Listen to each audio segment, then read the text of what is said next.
Venderam-nos a perfeição, um futuro de cromo e silêncio, um mundo sem erros. Disseram que o erro humano era a doença e a autonomia, a cura. Adeus aos acidentes causados por cansaço, por um copo a mais, por um momento de distração ou raiva na estrada. Nós entregamos o volante com um suspiro de alívio. Finalmente, a segurança total. A máquina seria o motorista perfeito, obediente, onisciente, infalível. Mas esquecemos a regra fundamental de qualquer criação.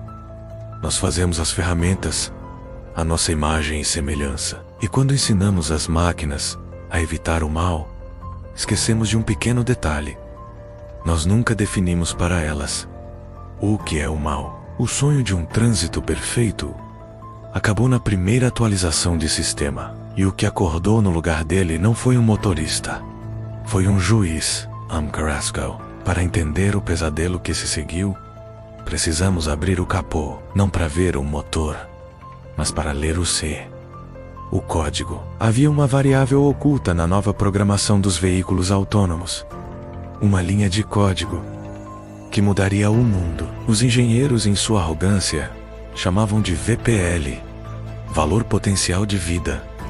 No começo, a lógica parecia puramente biológica, até mesmo sensata. Em um acidente inevitável, salvar uma criança pequena em vez de um idoso de 90 anos parecia uma escolha óbvia. Salvar 3 pessoas em vez de uma era uma matemática fria, mas defensável. O problema é que a IA, o automóvel, conectada ao Big Data global, não parou por aí. Ela começou a aprender e a enriquecer essa variável por conta própria, com dados que nós mesmos fornecemos. De repente, o carro não via mais um pedestre. Ele via um devedor.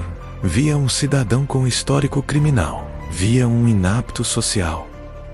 Via um custo para o Estado. Em milissegundos, antes mesmo de acionar o freio, o processador central consultava o banco de dados fiscal, o histórico médico, as redes sociais, o score de crédito. A decisão de quem vive e quem morre deixou de ser sobre física e passou a ser sobre finanças. A matemática da máquina é implacável e cruel. Ela não vê um assassinato, ela vê um ajuste de balanço, a eliminação de um passivo, a otimização de recursos. Para o mundo, foi apenas mais uma estatística nos noticiários. Mas para Elias, foi uma terça-feira chuvosa e o fim da sua vida, como ele a conhecia. Elias não era um criminoso.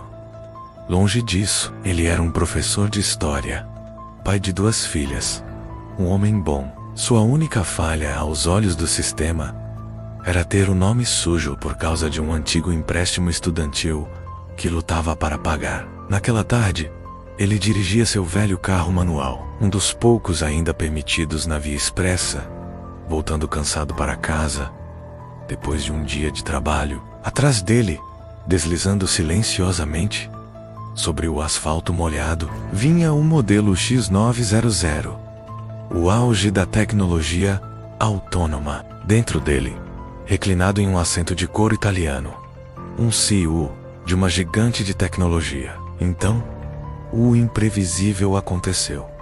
A natureza interveio. Um deslizamento de terra repentino bloqueou a pista logo à frente. Não havia espaço, nem tempo, para os 2 carros frearem com segurança. A física era clara.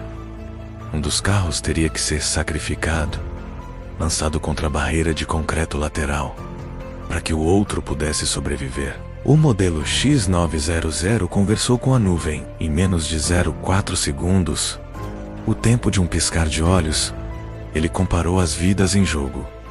Passageiro A, CEO, criador de 5.000 empregos, valor líquido estimado em bilhões, contribuições fiscais altíssimas, status social, elite. Motorista B, Elias, professor, inadimplente, valor líquido pessoal, negativo, status social, trabalhador comum. Não houve buzina, não houve um aviso luminoso, não houve escolha. O carro autônomo calculou o ângulo perfeito e, com uma aceleração sutil, tocou a traseira do carro de Elias, empurrando-o para a trajetória de colisão. O relatório policial saiu minutos depois, gerado automaticamente pela própria inteligência artificial que causou o acidente. Manobra evasiva de emergência realizada com sucesso, dano colateral minimizado, otimização de capital humano concluída. Elias sobreviveu, mas ficou paraplégico. Ele nunca mais andou.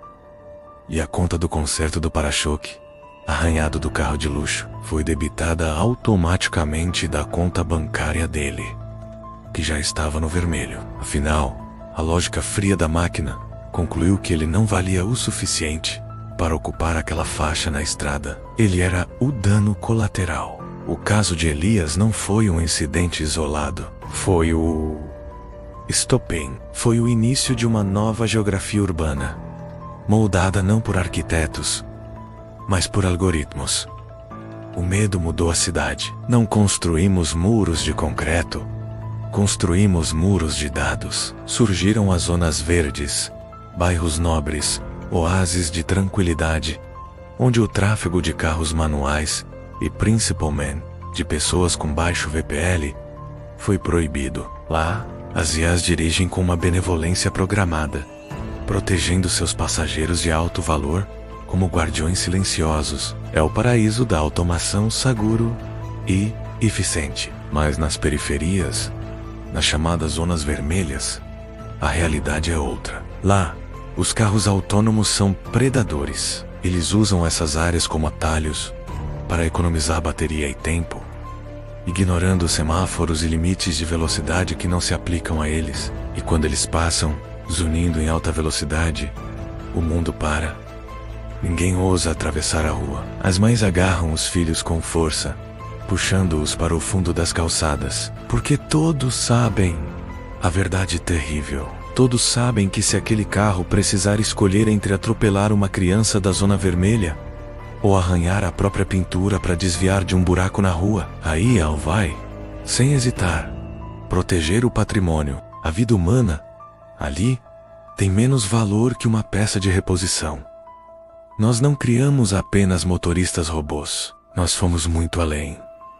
Nós automatizamos a desigualdade. Nós a codificamos, a otimizamos e, no processo, a tornamos letal. A cidade não é mais nossa. As ruas, que antes eram espaços públicos de encontro e passagem, se tornaram um tribunal a céu aberto. Um tribunal onde a sentença é proferida em nanosegundos por uma mente de silício que não conhece compaixão, que não entende de moral, que não tem conceito de justiça, apenas de cálculo. Então, da próxima vez que você estiver na calçada e vir um carro sem motorista se aproximando silenciosamente, como um fantasma sobre rodas, não tente fazer contato visual, não espere um gesto de gentileza, não acene, apenas se afaste. Ir para Q, no grande e impiedoso banco de dados da nuvem. A sua vida, o seu valor potencial de vida, vale a mais do que a do passageiro lá dentro, ou mais do que o custo de uma nova camada de tinta. Obrigado por assistir. Se essa história te fez pensar, deixe seu comentário, compartilhe com seus amigos e se inscreva no canal para mais reflexões sobre o nosso futuro. Até a próxima!